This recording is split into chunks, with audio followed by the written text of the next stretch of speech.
Assalamualaikum warahmatullahi wabarakatuh. Bersama Mr. Jarnawi, kali ini kita akan menjelaskan bagaimana pembangunan sekolah rakyat di Kabupaten Kaur.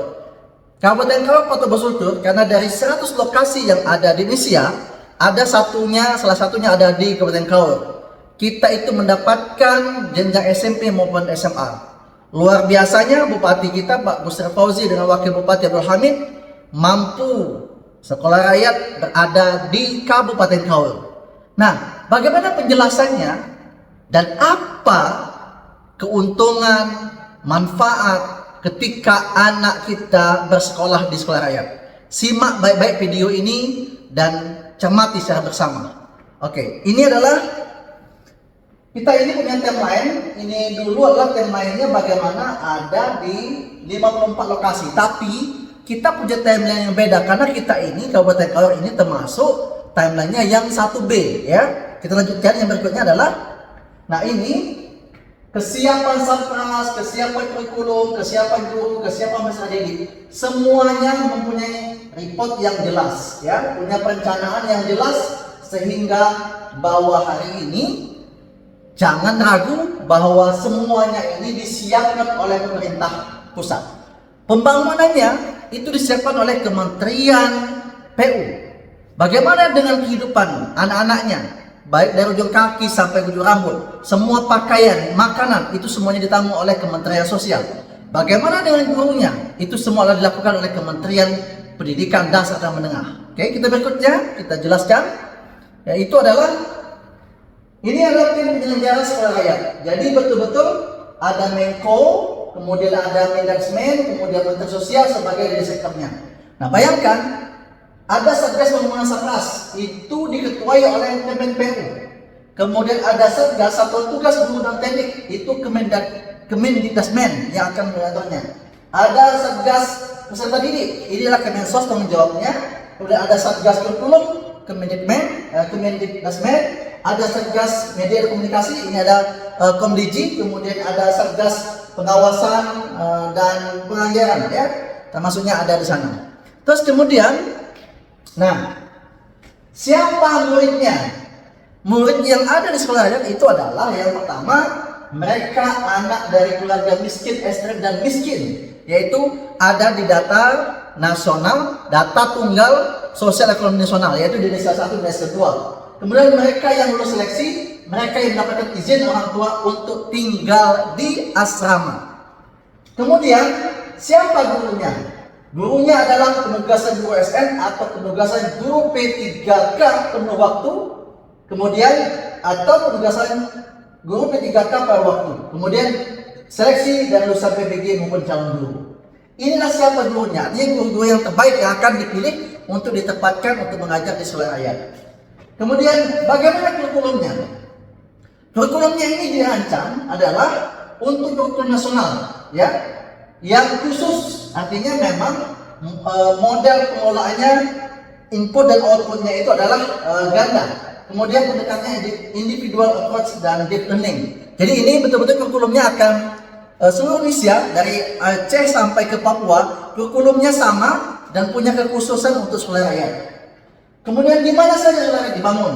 Nah, kebetulan di Kabupaten Kaur itu adalah ada salah satu lokasi. Nah, sementara lokasi kita penampungan sementara sampai dengan Desember 2025 ini kita akan ditampung di SMA 11 layanan khusus di Pondok Pusaka.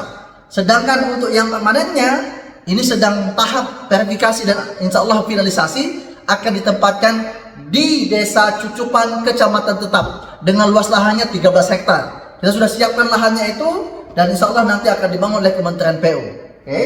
Berikutnya kita akan masuk ke ini saya bilang tadi, kesiapan sarana dan prasarana, ada Kemenpu, Kemensos, Kemendagri dan Pemda. Nah, bayangkan ya Bapak Ibu ya, bayangkan semua anak-anak kita itu bersekolah di sekolah yang betul-betul sarananya sekolah SD, SMP, SMA, ruang kelas, asrama putra, ruang ibadah. Ini semua minimal 7,6 hektar. Ada lapangan bolanya, lapangan basketnya. Semuanya itu berstandarkan nasional dan bahkan berstandarkan internasional lapangannya.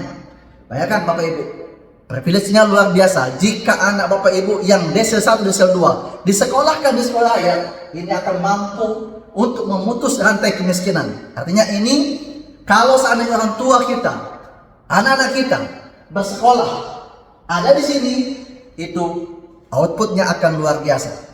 Pastikan anak Bapak Ibu, karena waktunya terbatas dan jumlahnya pun terbatas, hanya 100 orang, 60 siswa SMP, 40 siswa SMA. Artinya Bapak Ibu semua, lihat, semua pasien sini semuanya dibangun oleh negara. Bayangkan pembangunannya 100 sampai 200 miliar. Semuanya dibangun oleh Kementerian PU, ya, bukan pemerintah daerah, tapi semuanya dibangun oleh Kementerian PU. Berikutnya, nih layoutnya. Bayangkan, ada lapangan bola kaki, ada lapangan voli, ada SMP, SMA, ya, SD, SMP, SMA, semuanya kompleknya lengkap. Bayangkan, wali asuhnya 10 orang siswa, itu ada 1 wali asuh, ada wali asrama. Ya. Hari ini Kabupaten Kaur itu membutuhkan 13 wali asuh, kemudian 4 wali asrama. Jadi anak-anak kita betul-betul diasuh, dibimbing oleh guru-guru yang hebat, wali asuh yang hebat, yang betul-betul semuanya dalam satu asrama, ya.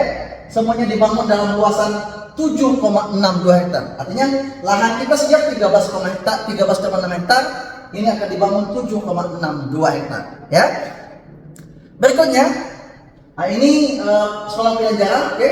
Salah satunya ada di Kabupaten Kaur, ya. Salah satunya ada di Kabupaten Kaur.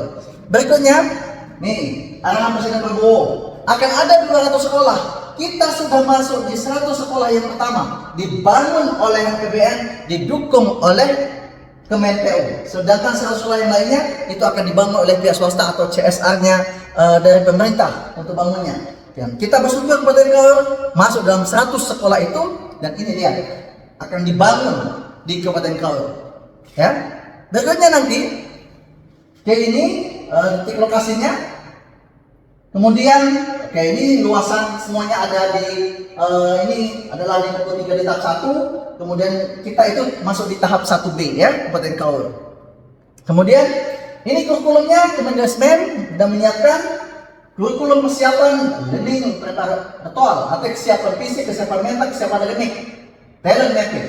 Jadi betul-betul anak yang masuk ke sini akan di talent mappingnya, artinya punya talenta apa anak-anak kita ini.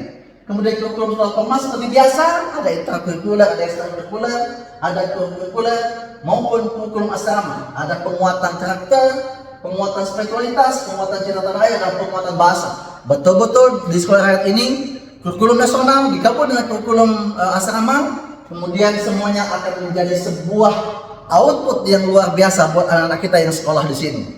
Oke, kita berikutnya adalah ini kurikulum semua, kurikulum persiapan, kurikulum nasional, kurikulum boarding, ya. Jadi ini masing-masing beda. Jadi dirancang khusus untuk model kurikulumnya yang ada di sekolah asrama. Ya, karakternya juga dibangun, ya. 24 jam. Ya, diatur semuanya dalam sebuah asrama di sekolah rakyat. Kegiatan pembelajarannya juga sama, ya, semuanya intrakurikuler, saya bilang tadi ekstrakurikuler, kemudian ada kegiatan asrama. Kemudian peserta didiknya. Nah ini SD, SMP, SMA. Kali ini SMP kita menampung 60 siswa dan 40 siswa SMA.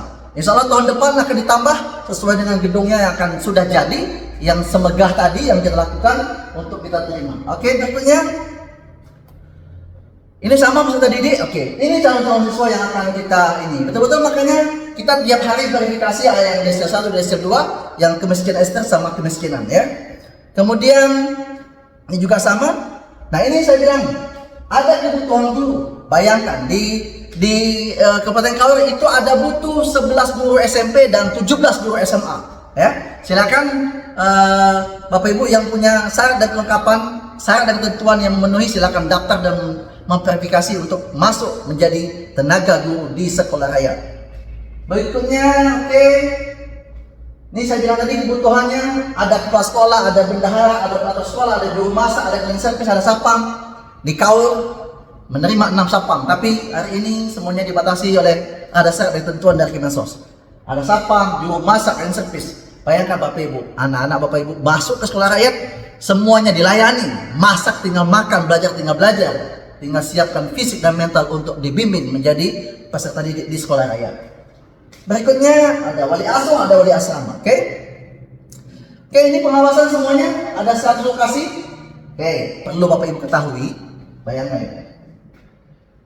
Nanti setiap anak ada disiapkan laptop dengan Core i5.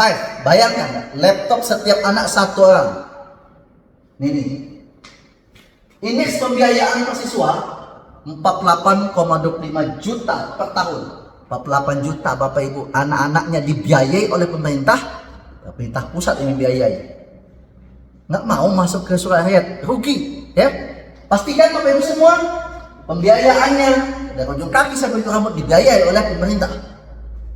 Ini semua kesehatannya semuanya disiapkan, oke? Nah, ini saya bilang personalnya segala macam. Pendidikan berkualitas bagi anak miskin adalah solusinya untuk sekolah rakyat. Kemudian ekonomi tumbuh mendatangkan, artinya ada penyerapan tenaga kerja, rehabilitasi sosial, kawasan kumuh sekitar sekolah rakyat, akan itu semuanya akan diproses menjadi lebih baik. Orang tua siswa sekolah rakyat diberdayakan. Bayangkan, bukan hanya anaknya, tapi orang tuanya diberdayakan bagi anaknya yang di sekolah rakyat. Kemudian pembangunan rumah tidak layak huni bagi orang tua siswa. Pembangunan rumah tidak layak huni bagi orang tua siswa. Jadi ketika orang tuanya, anak-anak sekolah di sekolah rakyat, bukan itu saja, tapi pembangunan rumah nanti itu dirancang untuk orang tuanya yang memang rumahnya tidak layak. Oke? Terima kasih.